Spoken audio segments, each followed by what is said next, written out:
Muy bien, buenos días y bienvenidos a este webinar sobre la Ley de Contratos del Sector Público que organizamos desde la sede en Granada de la Universidad Internacional Menéndez Pelayo con la colaboración de Hidralia y Cosital Málaga y Granada. Mi nombre es Marta Rodríguez, soy coordinadora de formación de esta sede. Con esta actividad nuestra pretensión es alcanzar dos objetivos principales. Por un lado, queremos hacer un balance del primer año y medio de vigencia de esta ley, puesto que digamos que a nadie ha pasado inadvertida durante este tiempo la dificultad que representa la aplicación de la misma, pero también la pasividad quizá de la administración pública con la que de algún modo ha afrontado esta situación. Por otro lado, vamos a tener el placer de presentarles el curso de especialización en compra pública y gestión de servicios que organiza el CIGOV en colaboración con Cosital e Hidralia. Para esta webinar hoy tenemos el placer de contar con José Miguel Carbonero. Él es actualmente el jefe de servicio de contratación de la Diputación de Granada, pero además es doctor en Derecho por la UGR, máster en Dirección y Gestión Pública Local por la Universidad Carlos III de Madrid, experto en contratación pública, ha sido ponente en congresos internacionales de contratación pública, director académico de cursos de especialización, profesor de un máster de contratación pública en la Universidad de Castilla-La Mancha, subdirector general del régimen jurídico local del MAP y subdirector del CENSI. Muchísimas gracias por acompañarnos hoy, José Miguel. En breve habilitaremos tu cámara y tu micro para que puedas dirigirte a nosotros. Pero antes quisiera explicarles cómo vamos a desarrollar la sesión para que no tengamos interferencias. En primer lugar, les ruego que por favor silencien todo su micrófono para que no hagamos interferencias con José Miguel Carbonero. La sesión está prevista que dure 1 hora aproximadamente. Los primeros 40 minutos los vamos a destinar a escuchar al conferencista. Primero hará su ponencia sobre el balance y perspectiva de la aplicación de la LCSP 2017 y posteriormente nos hará la presentación del curso que además él mismo dirige. Posteriormente abriremos un espacio de preguntas. Para las preguntas, dada la asistencia que tenemos elevada de participantes y las diferentes procedencias, vamos a hacerlo de la siguiente manera. Ustedes a lo largo de toda la videoconferencia pueden ir planteando sus dudas y consultas en el chat que aparece en la derecha. Nosotros desde aquí vamos a ir recopilándolas y finalmente en los últimos 20 minutos se las trasladaremos a José Miguel Carbonero para que pueda responderlas. Bien, por último recordarles que en el plazo de 1 semana aproximadamente recibirán en su correo electrónico su certificado de haber participado en esta videoconferencia, así como la presentación y la grabación de este webinar. Sin más, desconecto un momentito y le damos paso a José Miguel Carbonero. Muchísimas gracias.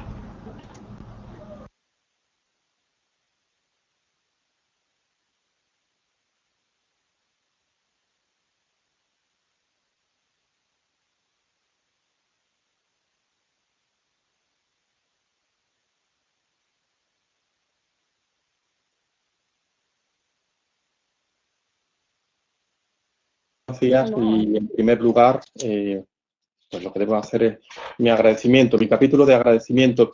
Gracias a la Universidad Internacional Menéndez Pelayo, a su sede de Granada, por contar conmigo, por invitarme esta mañana a compartir algunas ideas, algunas reflexiones con todos vosotros. Y gracias también, igual de intensas, igual de afectuosas, a los participantes, a los asistentes a esta webinar. Diría que aún más, es decir, más particularizadamente, aquellos asistentes que hacen un gran esfuerzo por la diferencia horaria con España. Es decir, gracias a todos aquellos que desde países hermanos, desde Argentina, México, Perú, Brasil, pues estáis interesados en escuchar lo que yo os voy a contar a continuación. Esfuerzo que además no es solo en cuanto a la diferencia horaria, que ya es mucho desde luego, sino también en cuanto al interés por saber acerca de una ley de contratos del sector público, que es una ley española y con la que ni siquiera nosotros mismos, los que intentamos aplicarla día a día, los que trabajamos con ella, acabamos de aclararnos, ¿verdad?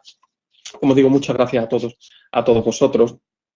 Y en segundo lugar, y como preámbulo también, me gustaría hacer una advertencia, y es la advertencia de que la exposición que yo traigo esta mañana para vosotros no es una disertación estrictamente jurídica, diría que es más bien una serie de reflexiones, es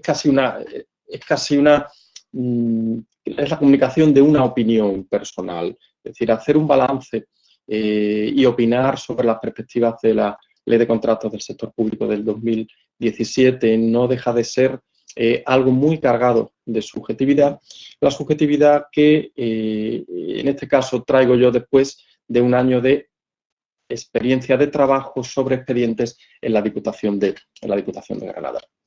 Dicho esto, me he propuesto, he estructurado este tiempo, esta exposición, en torno a 10 ideas que yo creo que pueden ser las fundamentales, las más importantes para sintetizar, para tratar de reflejar, de exponer de una manera clara cuál ha sido este primer periodo de aplicación de la ley que se aprobó en 2017 y que entró en vigor en marzo del 2018.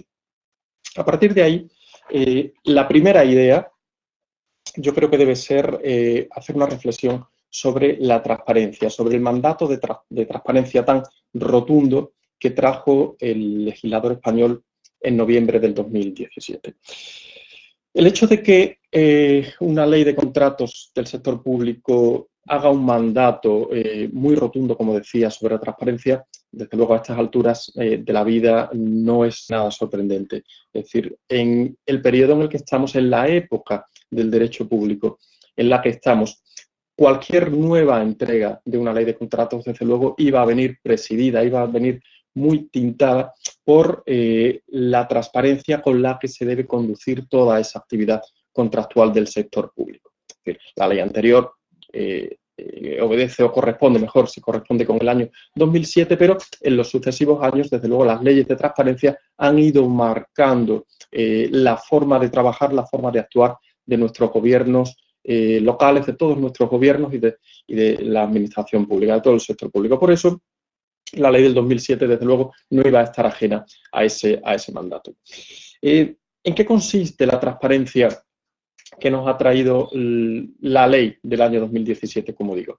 Pues bien, vamos a empezar, es decir, yo quiero acompañar mi exposición con una serie de diapositivas, con una serie de imágenes que supongo que estaremos de acuerdo en que voy a procurar que sean de un tono ciertamente desenfadado. Es decir, como he dicho, esta exposición, esta webinar tiene bastante de opinión personal y creo que estaremos de acuerdo, como decía, en que lo hagamos de una manera, pues bien, lo más amena y lo más agradable posible.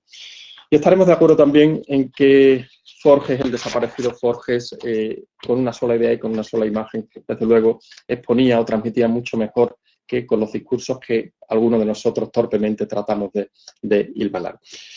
Bien, la transparencia en contratación ha de ser total. Eso es lo que nos viene a decir la Ley de Contratos del 2017, no con la ironía que decía Forges, es decir, no con esta ironía, con cierto cinismo de que la transparencia en realidad no encerrase nada.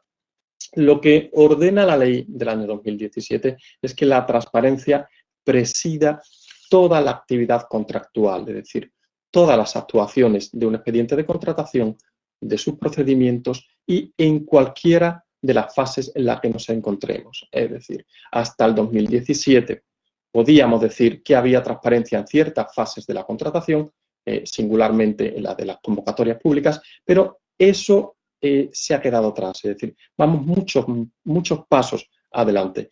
Hoy en día debe haber transparencia en todas las fases, desde incluso la generación del expediente de contratación, pasando por su aprobación, su fase de licitación y, por supuesto, absoluta y completa transparencia en cuanto a la valoración de proposiciones y decisión final, que es la adjudicación del contrato.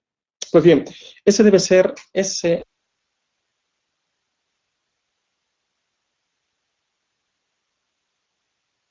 Está... Sí, perdón, se cruza algún sonido, ¿verdad? Espero que nos esté molestando a vosotros. Digo que una primera derivada de ese mandato tan global de la transparencia es el aumento de las exigencias de publicidad en el perfil de contratante. El perfil de contratante, algunos lo sabéis, y para quien esté algo más ajeno a nuestra regulación concreta. El perfil de contratante fue una herramienta introducida en la ley del año 2007 que supone realmente articular o instrumentalizar toda la información relevante de la contratación pública a través de un soporte alojado en la web. Es decir, es un tablón de anuncios, si me permitís el símil, un tablón de anuncios en la red electrónico. Es decir, cada órgano de contratación, cada poder adjudicador está obligado a mantener en su página web un tablón de anuncios permanentes en el que se publicará todo lo concerniente a su actividad contractual. En la primera entrega, en la de la ley del 2007, se nos ordenó publicar una serie de extremos. Esos extremos, esos contenidos publicables, han sido ampliados por el legislador del 2017. De manera que lo mejor es no preocuparse por cuáles son esos extremos, sino sencillamente tener claro que hemos de publicarlo todo. Es decir, toda nuestra actividad contractual y todos los pormenores de un expediente de contratación deben estar publicados en el perfil de contratante. Una segunda derivada es el adiós que la ley del 2017 y su mandato de transparencia supone, por ejemplo, para los procedimientos negociados sin publicidad. Es decir, en España, y desde muy antiguo, se puede decir que desde las primeras normas sobre contratación administrativa de mediados del siglo XIX, siempre quedó un hueco, siempre quedó un espacio para la adjudicación directa, para el procedimiento negociado sin publicidad por razón de la cuantía, es decir, en algunos momentos históricos se denominó de una manera o de otra, pero en definitiva siempre quedó ese espacio reservado para unas adjudicaciones que ciertamente pecaban de opacidad, es decir, no había lugar, no había ocasión para la concurrencia ni para la competencia en ese tipo de adjudicaciones. La ley del 2017 erradica, es decir, suprime completamente esa posibilidad. Ya no se pueden adjudicar procedimientos negociados sin publicidad basándose en una escasa cuantía del contrato. Esto ha supuesto, desde luego, una supresión de un espacio bastante importante que conservaba aún la opacidad de la contratación pública española.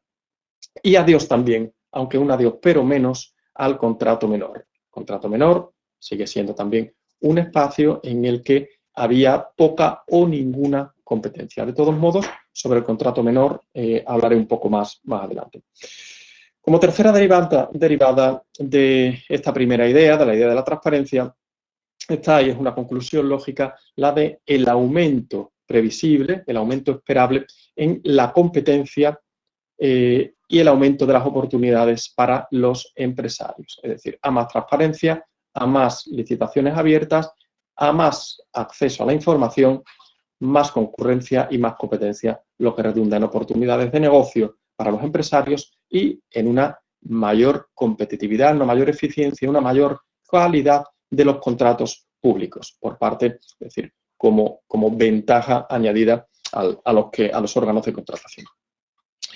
La segunda idea, y que conecta también con la transparencia, la segunda idea de estas 10 que he anunciado es el uso obligatorio y generalizado de la plataforma de contratación del Estado. Por un mandato también igual de rotundo de la ley del 2017, todas las licitaciones de los órganos de contratación españoles han de estar anunciadas, han de estar alojadas en la plataforma de contratación del Estado. So pena además de nulidad. Nos dice la ley de contratos vigente que el perfil de contratante de todo órgano de contratación tiene que estar alojado en la plataforma de contratación del Estado. Un primer comentario que merece esta obligación es la de que por fin tenemos algo así. Es decir, a mí se me viene a la cabeza, se me viene al recuerdo una propuesta muy antigua ya, o ciertamente antigua, del profesor José María Boquera Oliver, quien en los años 60 del siglo XX ya proponía, lo hacía por escrito, proponía que hubiese un único boletín, un único periódico oficial en el que se anunciasen todas las licitaciones públicas de España. Bien, salvadas las distancias, las lógicas distancias, algo así supone la plataforma de contratación del Estado, pero algo así no lo hemos tenido como obligatorio hasta la entrada en vigor de esta ley en marzo del pasado año, en marzo del 2018, es decir, algo plausible, es decir, algo que es elogioso, porque desde luego, como digo, desde mucho tiempo atrás se venía demandando y por voces autorizadas. En segundo lugar, respecto del uso obligatorio y generalizado de la plataforma de contratación, tenemos que ser conscientes también y ser realistas de que la obligación drástica de uso para los órganos de contratación ha supuesto un impacto tremendo. Es decir, muchos órganos de contratación han tardado mucho tiempo e incluso aún no están consiguiendo hacer todas sus licitaciones en formato electrónico a través de la plataforma de contratación del Estado.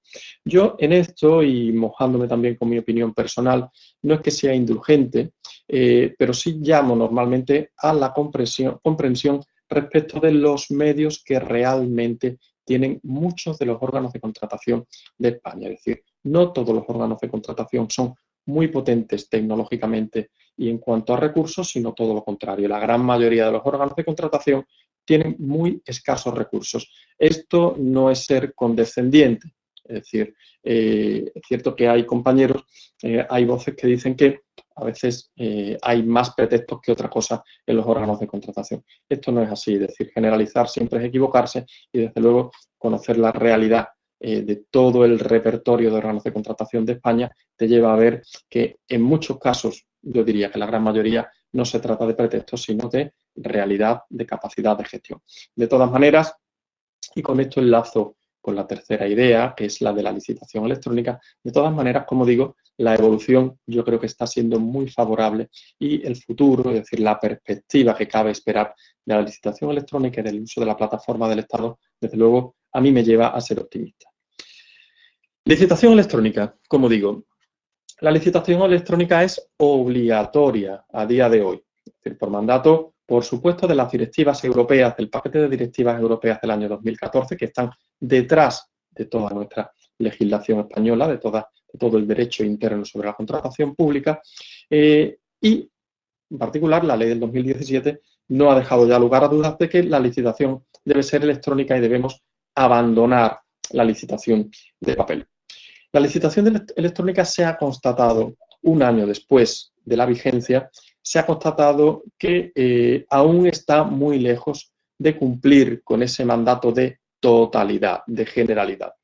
Se comentan cifras, es decir, se publican o se dicen cifras como la de que en 2018 toda la licitación electrónica de España no llegó siquiera al 20% de lo licitado, con carácter absoluto, con carácter global. Bien, ciertamente, en esto podemos ver el vaso medio vacío o verlo medio lleno. Ciertamente, un 20% está muy por debajo de cumplir el mandato de totalidad, pero a mí me gusta siempre partir, como digo, de la realidad, de la capacidad de gestión de los órganos de contratación. Y sí, ciertamente el mandato absoluto tuvo lugar hace aproximadamente un año, es decir, que en 2018 se haya llegado a un 20%. Y sabiendo que eso se está acelerando, es decir, esto tiene una aceleración que yo creo que es, bueno, que no sé si decir exponencial, pero desde luego la aceleración es notable. Yo creo que con la familiarización y cada vez mejor uso de la plataforma de contratación del Estado y de otras plataformas del sector privado, que, por qué no decirlo, funcionan francamente bien y dan una utilidad y un resultado muy bueno para los órganos de contratación, yo creo que estamos hablando de que en un periodo transitorio más breve que prolongado, la contratación de papel habrá pasado a la historia y estaremos todos disfrutando de la contratación de la licitación electrónica. Cuando digo todos, pienso desde luego en las dos partes, con las ventajas que ello tiene para el licitador, para el empresariado y con las que indudablemente también tienen para nosotros, es decir, para los gestores de la contratación pública desde los órganos de contratación. La cuarta idea que yo quiero traer aquí es la relacionada con las pymes, con las pequeñas y medianas empresas. Un propósito más que declarado y que llega casi en algunos momentos a parecer casi una obsesión. por parte de las directivas europeas de 2014 y, consecuentemente, por la legislación española, es la de favorecer a las pequeñas y medianas empresas y facilitar su acceso a las contrataciones públicas, es decir, al mercado de la contratación pública que tantas veces se cifra aproximadamente en 1/4 del Producto Interior Bruto de toda la Unión.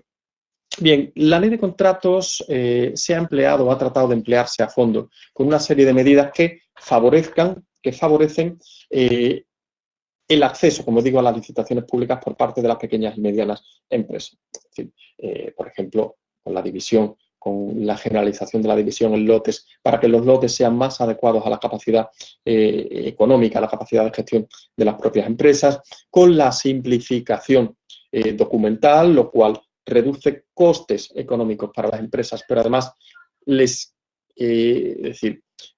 procura que el tiempo que dedican a una licitación esté centrado en la preparación de ofertas competitivas y no en la preparación de extensos e interminables formularios que solo le permiten, es decir, que solo tienen el objetivo de ser admitidos a la licitación. Es decir, todo esto, desde luego, es un objetivo claro de la ley y que, en buena medida, se está consiguiendo.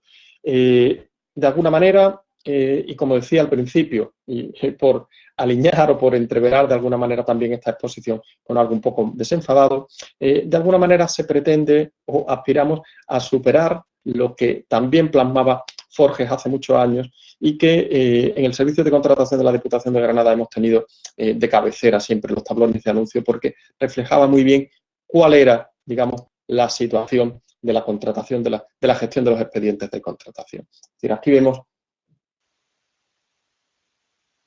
permitidme que me hidrate, yo también un momentín, aquí vemos cómo veía Forges, pues la burocracia a la que dedicó desde luego muchas de sus inolvidables piñetas en la creación, en este caso la creación de empresas en la ventanilla única. El ciudadano era rechazado porque le faltaba, entre otras cosas, el prosopopeyo razonado. Pues bien, en la etapa o en la era del prosopopeyo razonado nos hemos movido en la contratación hasta hace muy poquito tiempo, hasta que se generalizó el sistema de participación solo mediante o solo merced a la cumplimentación de una declaración responsable que presume el cumplimiento de todos los requisitos.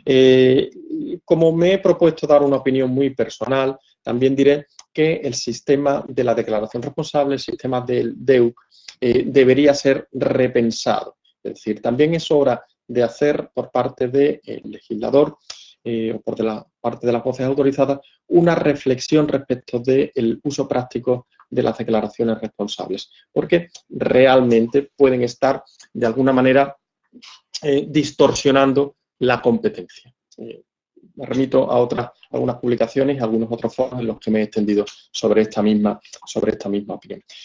Como cara, en cuanto a las pymes, lo vuelvo a decir, lo vuelvo a resumir, más oportunidades para ellas, simplificación y menos costes.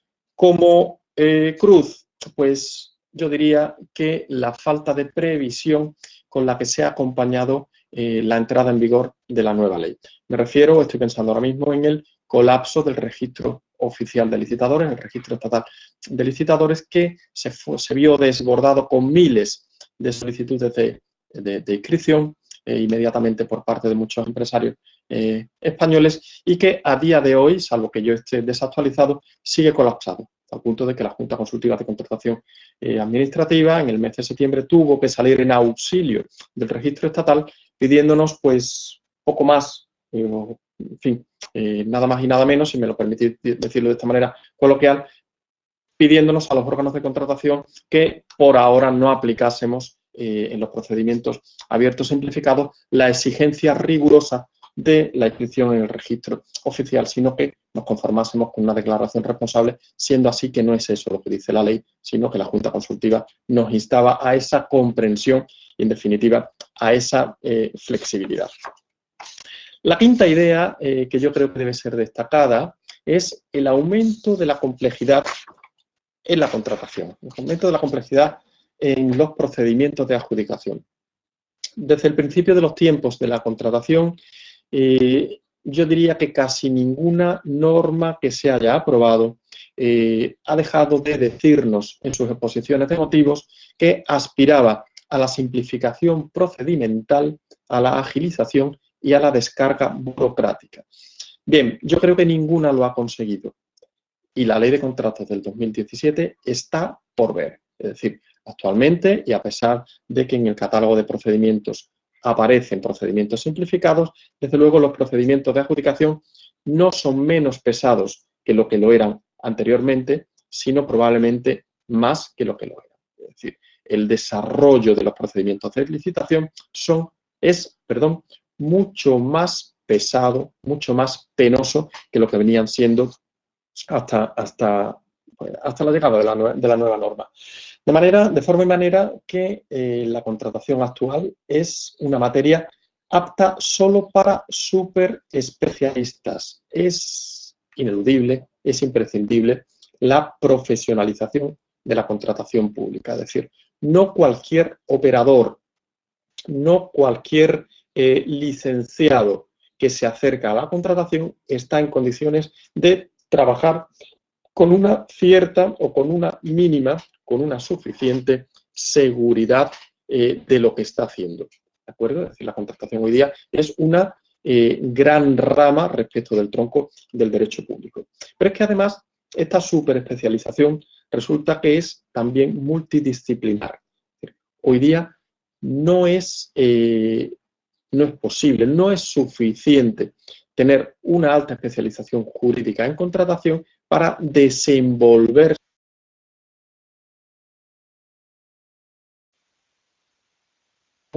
en el ámbito de esta materia. Es decir, hoy día es preciso, para gestionar bien la contratación pública, tener especialización jurídica, pero también económica o en otras ramas técnicas, distintos tipos de ingeniería, arquitectura, es decir, distintas especialidades de área multidisciplinar. Basten como ejemplo la exigencia ya generalizada de los estudios económicos de costes que han de soportar, es decir, que han de estar en la base de cualquier licitación pública, o la exigencia también generalizada de el análisis, el estudio, nuevamente diría, de los costes laborales que estén en la base de la licitación de cualquier contrato de servicios en los que la mano de obra sea un elemento fundamental. La sexta idea de la que debo hablar, no sé si alguien antes anuncié la sexta, puede haber tenido un lapsus, pero la sexta idea es relativa al catálogo de procedimientos. El catálogo de procedimientos de adjudicación se ve modificado también en el año 2007 y de forma tal que, como ordinarios, pues vemos los abiertos y los restringidos, y hablo en plural de los abiertos porque la novedad más importante es la presencia de un abierto simplificado y un abierto mini o abreviado, súper simplificado, es decir, cada cual le está llamando como prefiere llamarlo.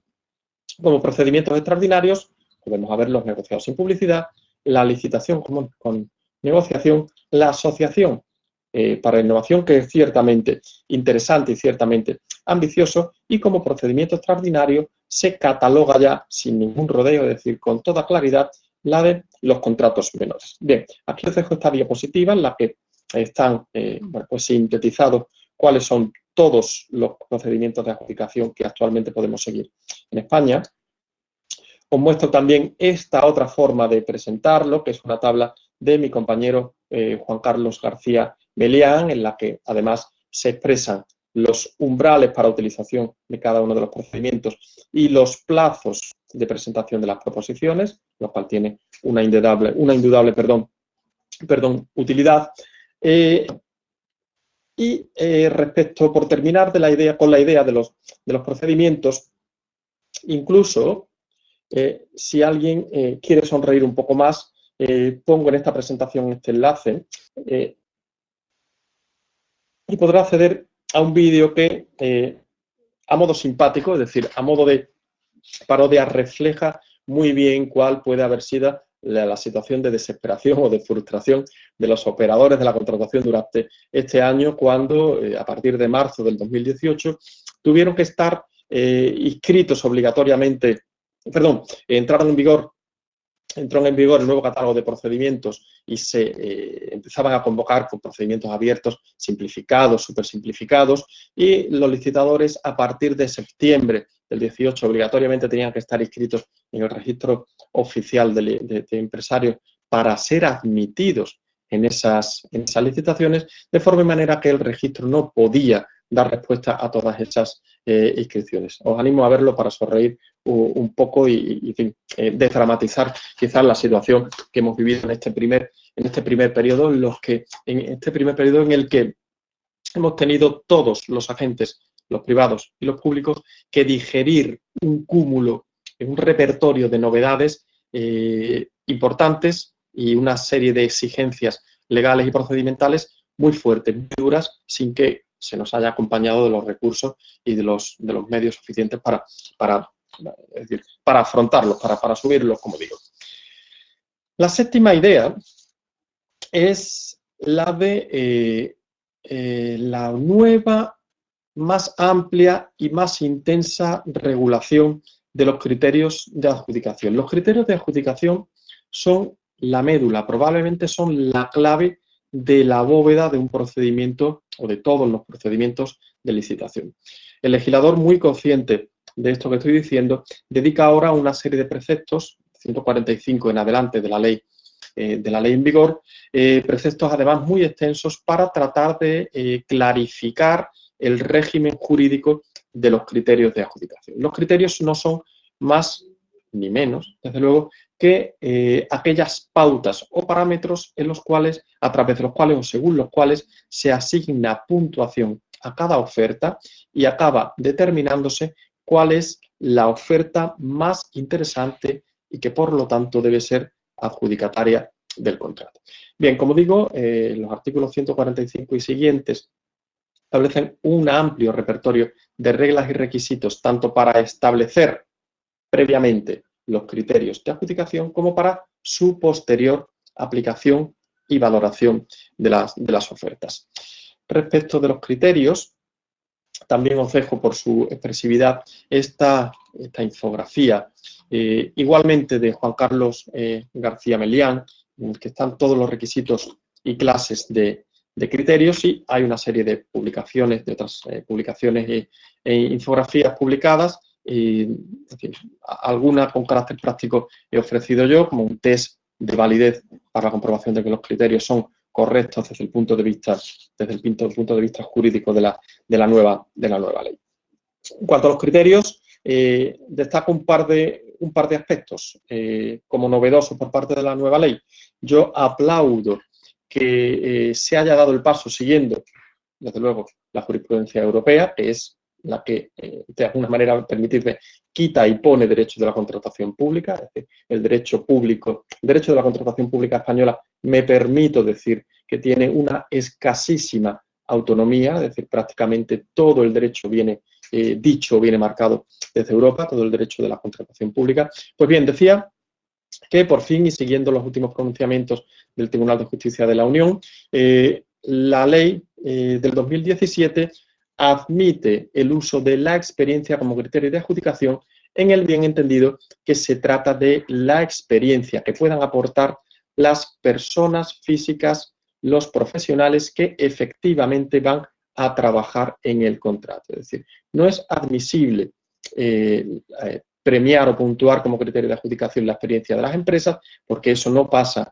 de una entelequia, o yo lo defino así, es decir, las empresas no tienen experiencia, pueden tener una relación de trabajos desarrollados, pero quienes acumulan la experiencia y pueden volcarla en un nuevo contrato, en un posterior contrato, son los profesionales que efectivamente han desarrollado esos cometidos. Pues bien, la experiencia, siempre que efectivamente se pueda justificar que redundan en una mejor calidad del contrato, puede ser un criterio de adjudicación puntuable. En segundo lugar, y es destacable también la presencia o la sugerencia de un criterio de adjudicación que sea el coste del ciclo de vida. Un concepto que, a grosso modo, todos conocemos ya a estas alturas, que inicialmente se planteó como muy ambicioso por parte de la ley. Ciertamente, en un primer momento, la presencia del coste del ciclo de vida en la ley de contratos nos impactó a todos por su complejidad, por la complejidad de articulación, de plasmación en un pliego y a la postre de aplicación en las ofertas, aunque bien es cierto que siendo muy interesante el concepto y que una vez que se desarrolle probablemente se utilizará generalizadamente, me atrevo a decir que un año y un par de meses después de la entrada en vigor de la ley, los criterios de adjudicación de costes del ciclo de vida están casi inéditos en, pues en los pliegos de contratación que estamos licitando, el común de los órganos de contratación de España. De todas maneras, digo lo mismo que con la licitación electrónica, llegará, es decir, va a llegar, pero necesariamente aquí van a haber etapas transitorias en las cuales los órganos de contratación nos vamos a ir, digamos, vamos a ir alcanzando todos los objetivos que nos trajo el legislador del 2017 de una forma muy ambiciosa.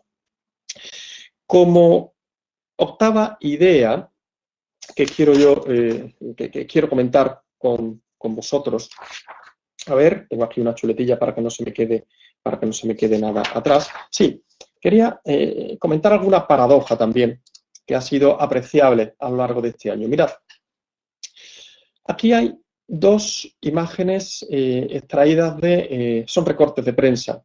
Es decir, esta primera, es decir, la empresa estatal, es decir, el diario El Economista, la empresa estatal solo paga el precio más bajo en el 9% de las licitaciones. Esto refleja muy bien, de alguna manera, una de las paradojas más importantes que hemos vivido a lo largo de este primer año. Es decir, la ley del año 2017, siguiendo las directivas europeas, nos imprime el objetivo de buscar la calidad de los contratos. Es decir, busquemos eficiencia. Olvidémonos un poco o relativicemos, mejor dicho, la importancia que haya de tener el precio en las licitaciones y en los contratos públicos. Sin embargo, fíjense, la empresa estatal solo paga el precio más bajo en el 9% de las licitaciones. El Tribunal de Cuentas denuncia la baja eficiencia de la administración. Es decir, por una parte tenemos el mandato inequívoco de relativizar la importancia del precio y por otra parte el Tribunal de Cuentas, es decir, no cualquier agente, denuncia que el precio probablemente está teniendo poca importancia y estamos pagando un precio demasiado elevado por nuestros contratos públicos. Esto es un indicio, un indicador de cuál puede haber sido, es decir, cuál puede haber sido, no sé si llamarlo el despiste, mejor dicho, el desconcierto. Es decir, vuelvo a repetir que estamos en una fase de transitoria en la que iremos llegando a cumplir todos los objetivos pretendidos por el legislador del año 2017. En segundo término, mirad, otro recorte de prensa. La ley de contratación del sector público ralentiza la obra pública en Extremadura. Esto abona o refuerza el comentario anterior, en el sentido de que la ley del 2017, como todas las que les precedieron, busca o tiene el objetivo, tiene la pretensión de agilizar, de descargar burocráticamente, de simplificar nuestros procedimientos administrativos. Sin embargo, el tiempo nos irá diciendo si lo consigue o no. Es decir, en un diagnóstico, en una foto hecha aproximadamente un año después, parece que la ley, desde luego, inicialmente no ha conseguido agilizar, sino en algunos sectores incluso ralentizar. La octava idea que yo anunciaba y que debe ser o merece algún comentario es la de la contratación social y contratación medioambiental. Sin duda alguna, un propósito, es decir, un objetivo fuerte de la nueva contratación europea y por ende de la contratación española. Es decir, a poco que uno se acerca a la exposición de motivos de esta ley, va a ver que se trata de superar una etapa anterior en la que con cierta timidez se hablaba de criterios sociales y medioambientales. Digo que con cierta timidez porque se hablaba más por parte de los agentes que lo hacía la propia ley. La ley del 2007 y su texto refundido apenas mencionaron esta posibilidad, si es que lo hacían. En cambio, la ley del 2017 da un avance cualitativo y de intensidad. En todas las fases de la contratación, no solo estamos animados, como se nos decía anteriormente, no solo se nos anima a hacer contratación social y medioambiental, sino que se nos obliga. El artículo 1 de la ley dice que en toda contratación se deberán introducir criterios de esta índole, de esta naturaleza. Bien, Este es un mandato y un objetivo inequívoco por parte de la ley. Aquí os traigo una tabla, una cláusula sobre la inclusión de este tipo de... un cuadro sobre la inclusión de esta tipología de cláusulas corresponde, es decir, la autoría corresponde a mi compañera María Pilar Batet, de la Diputación de Castellón, y os lo dejo aquí, también es muy gráfico y muy útil. Y un año después, a pesar de este firme propósito del legislador, yo me atrevo a decir, bueno, pues lo que he dicho por escrito en este blog de mi compañero también Jaime Pintos, criterios sociales y medioambientales y vinculación con el objeto del contrato.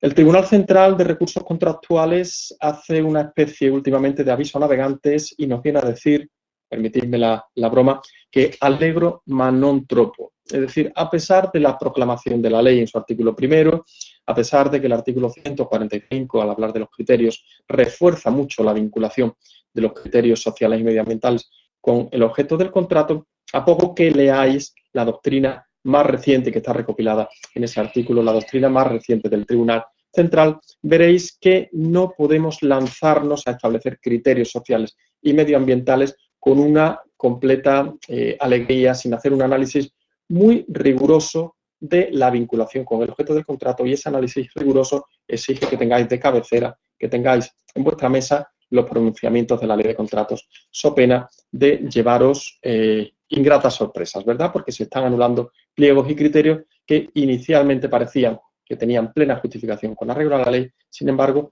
el filtro del Tribunal Central está siendo muy severo a la hora de enjuiciar la validez, la licitud de este tipo de criterios.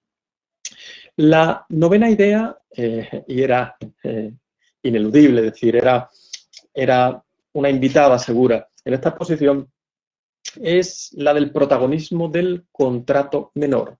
Es decir, ¿quién iba a decir, quién iba a pronosticar que con una ley tan compleja, con objetivos tan gruesos, tan ambiciosos, con un horizonte tan, bueno, pues tan prometedor respecto de pues compra pública innovadora, compra pública responsable, social, en fin, todo lo que vengo diciendo a lo largo de esta exposición, ¿quién iba a decir, insisto, en que el protagonista principal de este año iba a ser el contrato menor? Es decir, la figura que siempre fue más irrelevante en el panorama de la gestión de la contratación. Sin embargo, el planteamiento que hace la nueva ley, acompañada, por supuesto, por pronunciamientos de organismos fiscalizadores de cuentas, de órganos consultivos y también, claro que sí, por parte de doctrina autorizada, es decir, fue un planteamiento de un corte tan drástico con las posibilidades de uso del contrato menor que dio lugar, pues, por ejemplo, a que a mediados del verano pasado pudiéramos estar trabajando, pudiéramos estar analizando con documentos como este. Es decir, esto es una tabla que sintetiza los múltiples pronunciamientos de órganos consultivos de toda España a propósito del artículo 118, concretamente de su apartado 3. Es decir, solo dedicándonos a la interpretación del artículo 118, apartado 3, tuvimos un cuerpo doctrinal, es decir, un cuerpo de interpretación consultiva inabarcable y que propició la mayor de las inseguridades jurídicas que se recuerdan en el ámbito de la contratación pública. Es decir, esto es probablemente lo menos deseable cuando se aprueba una nueva ley en una materia tan sensible como la de la contratación pública. El último capítulo de esta cuestión, es decir, de la polémica y la problemática de la contratación menor, viene protagonizado por estos dos documentos. Es decir, aquí, donde yo estoy apuntando, es decir, donde yo estoy indicando ahora mismo, podemos ver la cabecera de la instrucción 1/2019 de OIRESCON, la Oficina Independiente de Regulación y Supervisión de la Contratación. Bien, es bastante indicativo, es bastante expresivo que una oficina de este tipo, de esta naturaleza y que tiene unos cometidos fundamentales y muy amplios, la primera instrucción que publica después de un año casi de vigencia de una ley de tanto calado y tanta amplitud, sea dedicada a la contratación menor, es decir, a tratar de, bueno, pues aclarar, como la propia instrucción decía, cuál es la interpretación correcta del régimen jurídico de la contratación menor.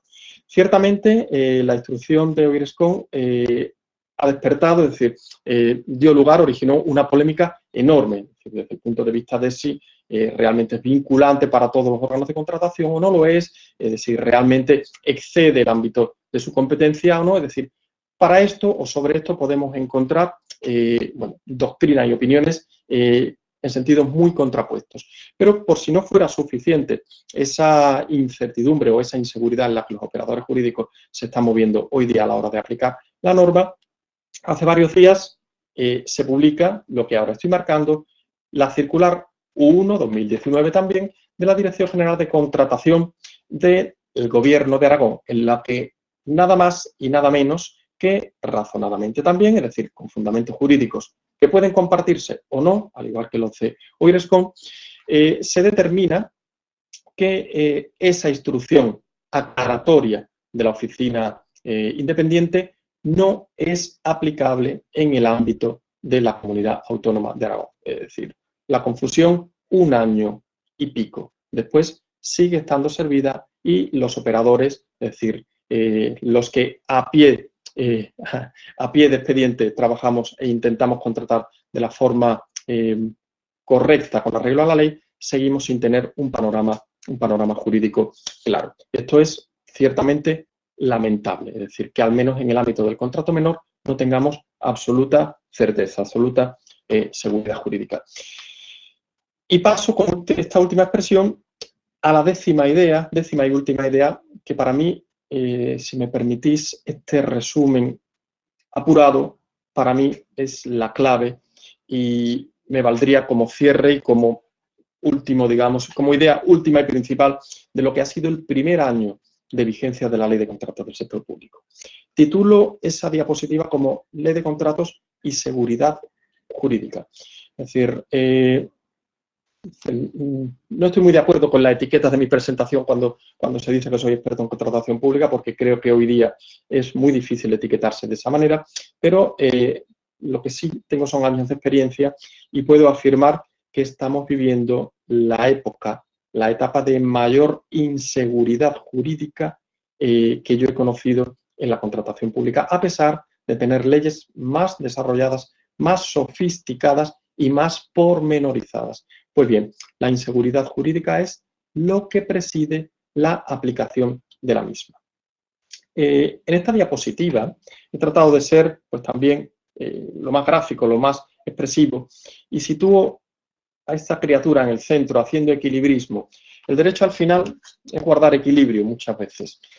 Cuando uno tiene que interpretar, al final tiene que hacer equilibrios, ponderar normas, ponderar principios, y si nos paramos a pensarlo en nuestro ámbito, es decir, la seguridad jurídica es uno de los objetivos de la ley, no ya porque lo proclame su exposición de motivos, que lo hace, sino porque la seguridad jurídica va de suyo con el derecho positivo. Es decir, es innecesario que una exposición de motivos diga que la ley pretende la seguridad jurídica, ¿verdad? Es decir, es de suyo. Por naturaleza, el derecho positivo debe perseguir la seguridad jurídica. Sin embargo, a esa seguridad jurídica no le ayuda la técnica normativa. La ley de contratos tiene una técnica normativa muy deficiente y que no está propiciando, no está coadyuvando a la seguridad jurídica.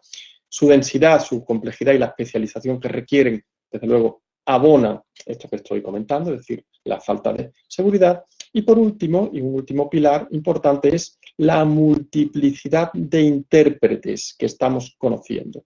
Es decir, el cuadro que yo mostraba anteriormente es un buen indicador. Es decir, no es compatible con la seguridad jurídica que para interpretar un solo precepto, el 118.3 de la ley, haya aproximadamente una decena de interpretaciones oficiales de organismos consultivos.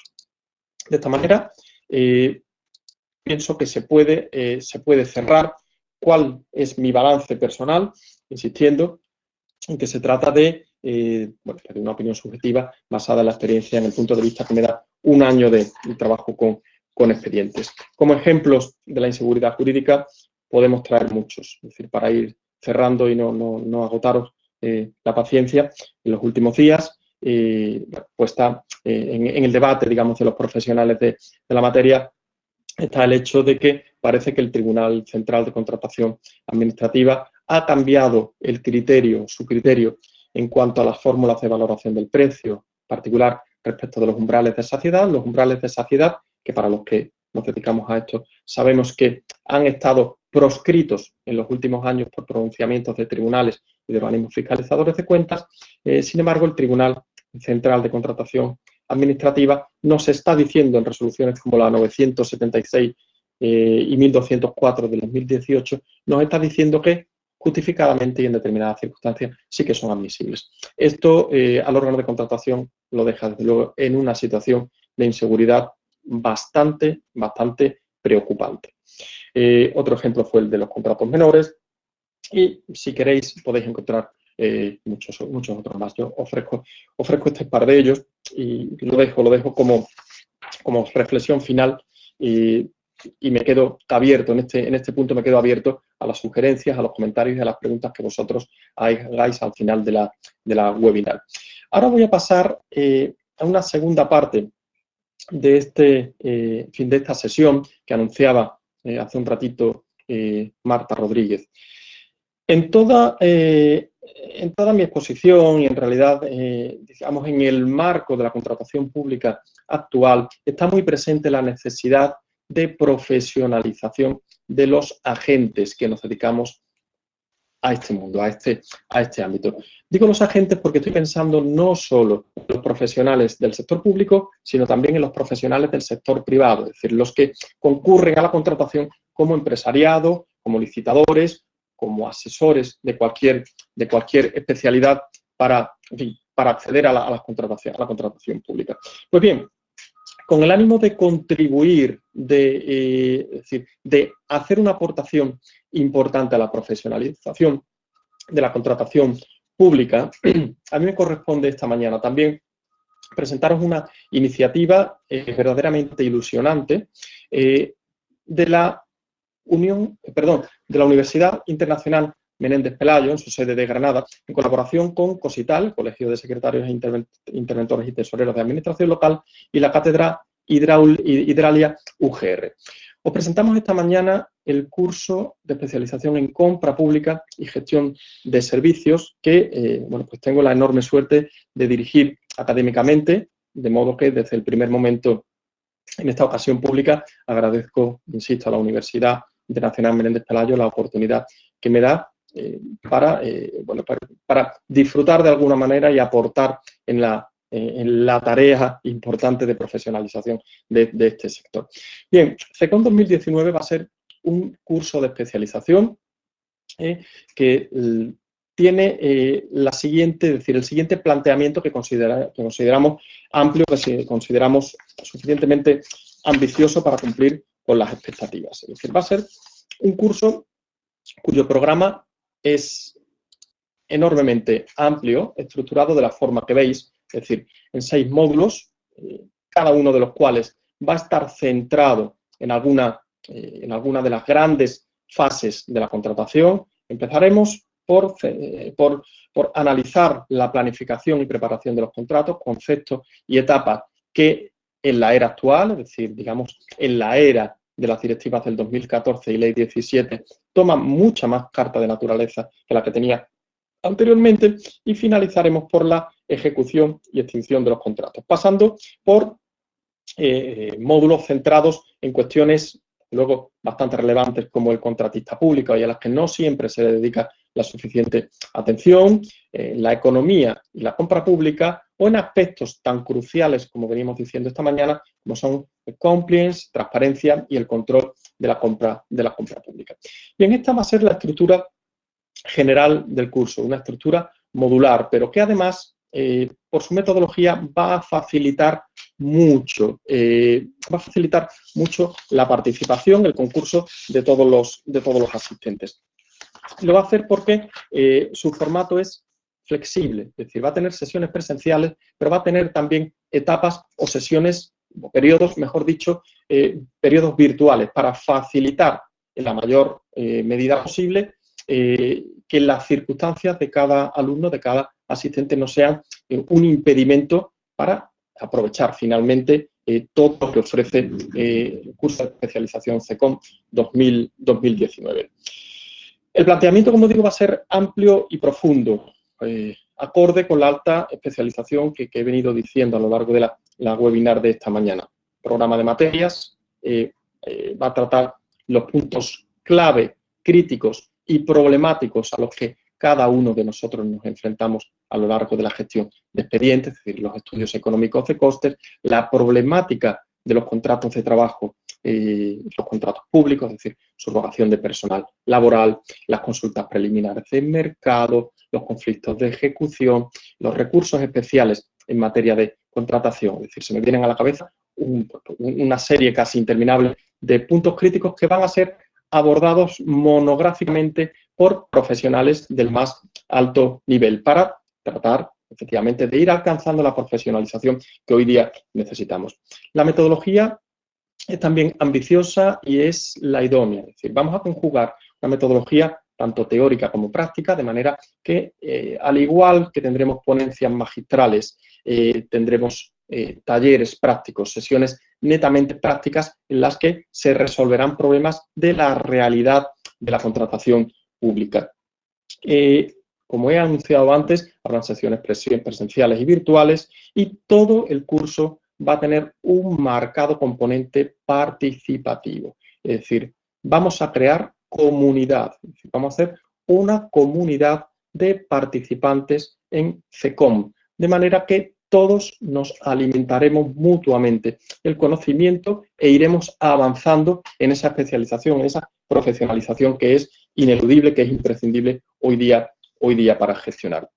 Redondeando o finalizando, ¿cuál es nuestro planteamiento? Aquí podéis ver en una imagen compendio, más bien una esquematización de lo que venía diciendo, de los contenidos, la estructura y metodología, la profesionalización, redondeando, como digo, culminando o asegurando, mejor dicho, todo lo que pretendemos con CECOM, va a estar el profesorado, que va a ser profesorado del primer nivel de especialización y con diferentes orígenes profesionales para aportarnos la multiplicidad de enfoques, la riqueza de enfoques. Es decir, desde el punto de vista universitario, desde el ámbito universitario, contaremos con figuras como el doctor José Antonio Moreno Molina, las doctoras Patricia Valcárcel o Isabel Gallego Córcoles. Tendremos también la suerte de contar con miembros del Poder Judicial, de la Jurisdicción Contenciosa y Tribunales Administrativos, como los doctores Francisco Pleite o Pedro Luis Roas. Habrá profesionales muy pegados a las prácticas de departamentos de compras, como mi compañera María Pilar Batet, como Bernabé Palacín, funcionarios habilitados en las estatales del mayor prestigio en este ámbito, como los doctores Venancio Gutiérrez, la doctora Concepción Campos o don Jesús Colás, en fin, compañeros de órganos fiscalizadores, de consultoría y abogacía especializada, como el doctor Jaime Pintos, como don Juan Carlos García Beleano. Es decir, un repertorio muy amplio, muy extenso, que nos dan la seguridad, la confianza de que la formación a transmitir viene de las mejores manos, es decir, de los mejores profesionales especializados y con larga trayectoria en la contratación pública española. No me queda más que animaros a todos a participar, a acercaros a esta nueva convocatoria, a esta nueva iniciativa de la Universidad Internacional Menéndez Pelayo. Próximamente tendréis a vuestra disposición la información absolutamente completa y las indicaciones para hacer la inscripción para esta actividad, para esta iniciativa que dará comienzo a finales de septiembre y que se desarrollará en el último cuatrimestre de este año.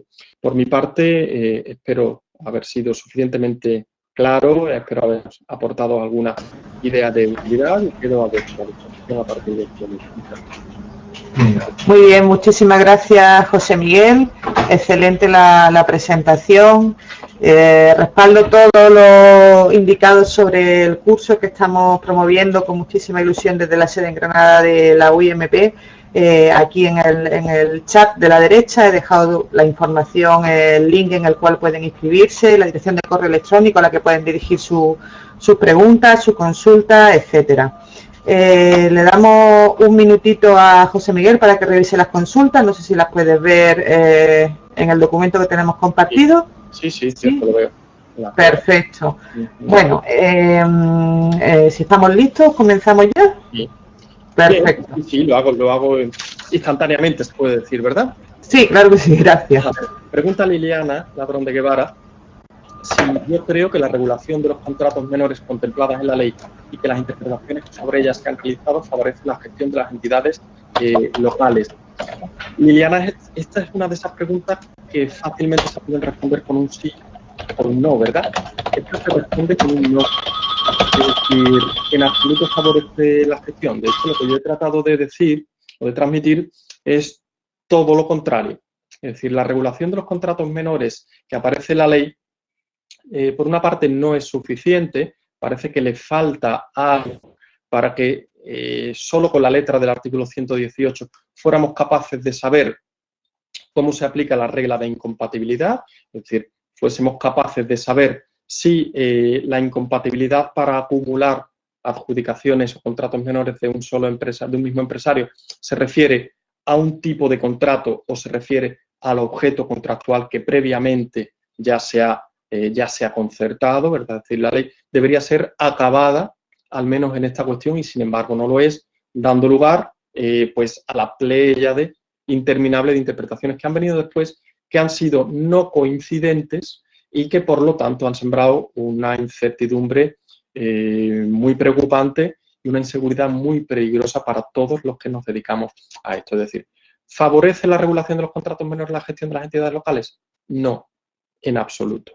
Es decir, y la solución necesariamente tenía que ser la de que cualquier contrato menor, fuese de la relevancia económica que fuese, estuviera sometido a los mismos requisitos, a los mismos nuevos requisitos. En mi modesta opinión, y aunque sé que esto despertará pues algunas críticas, no. Es decir, en mi modesta opinión, siempre debería haber un umbral de irrelevancia respecto del cual se facilitara mucho la gestión de las entidades locales o de cualquier otra entidad. Es decir, no pensemos que cuando hablamos de contratación menor, quien ha usado ampliamente la contratación menor han sido solo las entidades locales.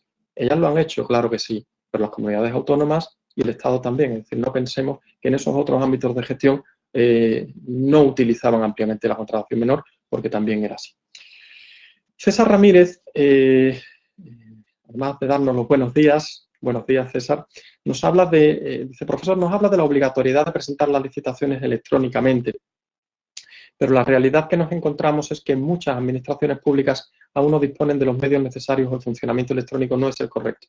¿Qué medidas deben tomarse y qué opciones se dan a los licitadores? Bien, esta ya no se responde con un sí o con un no, ¿verdad, César? A ver, ¿qué medidas deben de tomarse? Pues yo diría que la primera es ponerse en buenas manos.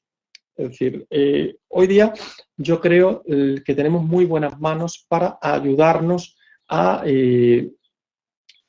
a licitar electrónicamente sin miedo y con seguridad.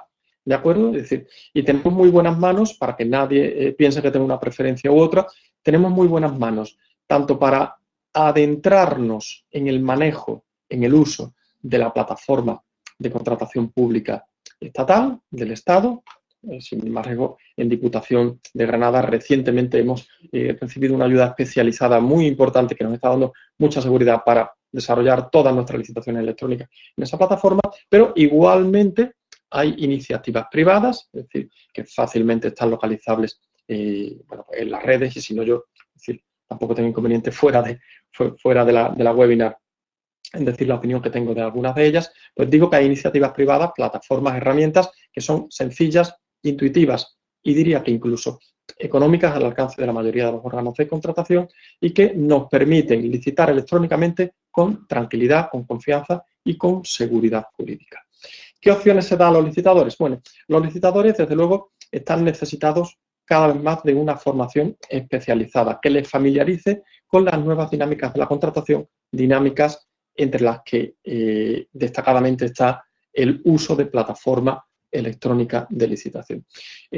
Para esto los licitadores, los empresarios, los operadores económicos tienen que acercarse a las posibilidades de formación y aunque parezca que sea es decir, arrimar el asco a la sardina que acabo de presentar hace unos minutos, pero realmente es que es decir, el curso de especialización que la Universidad Menéndez Pelayo está proponiendo a partir de ahora, desde luego va a ser una extraordinaria ocasión de irles acercando a la licitación pública electrónica, a la licitación actual. Francisco Javier Puerta Martí me pregunta qué me parece respecto de la obligación de estar inscrito en el registro del licitador y la recomendación de la Junta Consultiva respecto del procedimiento abierto simplificado, establecer una línea intermedia exigiendo al licitador que presente la solicitud en trámite de la inscripción en el registro de licitadores. Gracias. Bien, a ver, Javier, si yo entiendo bien ese planteamiento, no me quedo yo tranquilo con la línea intermedia. Es decir, yo creo que a falta de inscripción en el registro oficial, que es lo que claramente exige el artículo 159, para ser admitido a participar en un procedimiento abierto, simplificado o súper simplificado, es decir, a falta de esa inscripción en el registro y acogiéndonos a la flexibilidad que nos pide la Junta Consultiva Estatal, es decir, seamos flexibles para no impedir o para no dificultar la competencia o la concurrencia, ¿verdad? Es decir, yo estaría o a eso o a la inscripción, pero desde luego a la solicitud de inscripción en principio no le daría la misma carta de naturaleza. Tengo la sensación o tengo la duda de si realmente estoy entendiendo tu planteamiento, pero si el entendimiento es este que digo, desde luego yo me quedaría o en una solución, es decir, la flexibilización y admitir declaración responsable, o en la inscripción al registro, pero no en la línea intermedia que jurídicamente yo creo que no nos dice gran cosa, es decir, la solicitud de inscripción. Javier también pregunta si podría estar vinculada a la inseguridad jurídica que manifiesta, con la que estoy de acuerdo, en la existencia de demasiados intérpretes de la norma. Bien, pues se responde con un sí, y además creo que lo he dicho en mi exposición. Efectivamente, la seguridad jurídica exige muchas cosas, exige pocas normas breves y claras, pero a partir de ahí exige pocos intérpretes. Y eso es lo contrario de lo que tenemos. Es decir, tenemos un repertorio demasiado alto de intérpretes de las normas sobre contratación. Aldo Cabaña, respecto del curso, a Aldo Cabaña le gustaría saber si se podrá cursar vía online.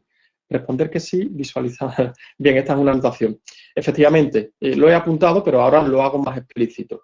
Es decir, el curso de especialización en compra pública y gestión de servicios se va a poder seguir, se va a poder cursar tanto de una forma presencial como online, procurando, es decir, no solo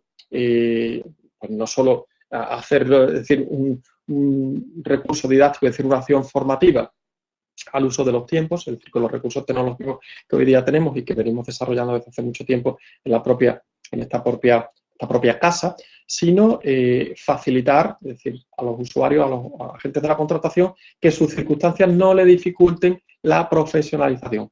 Por eso, total tranquilidad y total seguridad en el sentido de que lo vais a poder cursar de la forma que más conveniente os resulte para el mayor y el mejor aprovechamiento por vuestra parte. Por eso podéis tener toda la tranquilidad. María Isabel Gallego Redondo dice que le gustaría saber cómo la falta de claridad de la norma repercute en la ejecución municipal. No entiendo muy bien este planteamiento tan breve.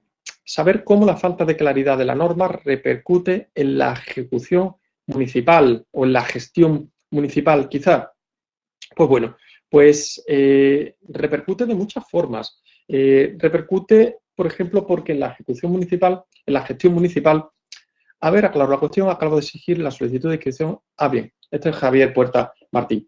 Bien, en la gestión municipal repercute de muchos modos. Es decir, para empezar, no tenemos, no tenemos la suficiente claridad respecto de la forma de elaborar pliegos de cláusulas administrativas particulares.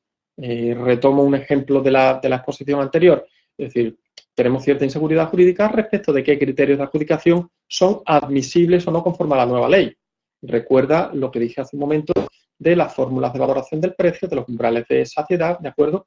Recuerda también lo que he dicho de los criterios sociales y medioambientales. Estamos obligados a utilizar clausulado social y medioambiental, tenemos el refuerzo de la ley respecto de esa vinculación al objeto del contrato, pero el Tribunal Central nos está diciendo, ojo, la vinculación debe ser muy clara, muy neta, muy nítida, es decir, nos está delimitando esa vinculación de una manera que parece mucho más pequeña, es decir, mucho más cerrada, mucho más difícil que lo que la ley parecía que anunciaba. Esas son, por ejemplo, dificultades de claridad que tenemos a la hora de elaborar los pliegos de cláusulas administrativas. A la hora de desarrollar la adjudicación, bueno, pues los procedimientos abiertos simplificados no están suficientemente afinados, es decir, no dejan de ser, en mi modesta opinión, pues una primera entrega de procedimientos simplificados en la legislación española, pero que van a tener que ser afinados a continuación. Tomo el hilo, por ejemplo, de lo que apunta Javier Puerta. Es decir, son suficientes las declaraciones responsables, es decir, la declaración responsable tomando como modelo el DEUC, que es lo que dice, basándose en el DEUC, que es lo que dice la ley, expresa todo lo que un órgano de contratación necesita para admitir a una licitación. Pues no siempre es así. Sin embargo, ese viene a ser el mandato de la ley.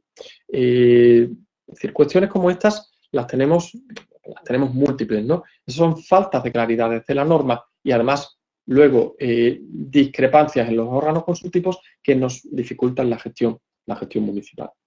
Javier dice que aclara su cuestión, dice, hablo de exigir la solicitud de inscripción en el ROLECE adicionalmente a la declaración responsable. Pues aquí, Javier, yo creo que yo volvería a estar a lo que ha dicho la Junta Consultiva. Es decir, si nos vamos a acoger o nos estamos acogiendo a la flexibilidad que dice la Junta Consultiva, yo no complicaría más. Es decir, yo me quedaría con el fundamento jurídico, bueno, pues, que tiene el valor consultivo, tiene el valor que, como fuente del derecho que tiene un órgano consultivo, pero que ciertamente goza de prestigio en nuestro ámbito. Si la Junta Consultiva ya nos dijo en septiembre que se recomendaba ser flexibles y durante un periodo solo transitorio de tiempo debería bastarnos con la declaración responsable, yo me quedaría ahí. Es decir, pediría algo más porque probablemente en ese caso vas a estar, como lo diría, vas a estar en un nuevo terreno de incertidumbre, ¿de acuerdo? Es decir, no sé si con esto ahora, en este caso, sí te respondo o te aconsejo. Esa es mi opinión. Pues no sé si hay algo más, Marta. Perfecto, eso es todo, que no es poco, la verdad. Queremos agradecerte mucho la dedicación. Sabemos que puede parecer que no, pero estar una hora delante de una cámara charlando y compartiendo conocimientos, pues requiere de un esfuerzo que nosotros valoramos muchísimo. Así que de verdad muchas gracias por estar con nosotros, por acompañarnos. También agradecer a toda la audiencia, especialmente a aquellos que se han conectado desde América Latina, porque sabemos que son horas bastante introspectivas. Y, por supuesto, una última vez, invitarle a revisar la convocatoria de este curso de especialización en compra pública y en gestión de servicios, que estoy segura que será de interés. Los próximos días seguiremos haciendo difusión para que esté al alcance de todos y, en fin, esperamos contar con su participación. Nada más, un saludo desde Granada para todos. Muchísimas gracias, José Miguel. Finalizamos aquí ya este webinar. Un saludo. Gracias a todos. Adiós. Un placer.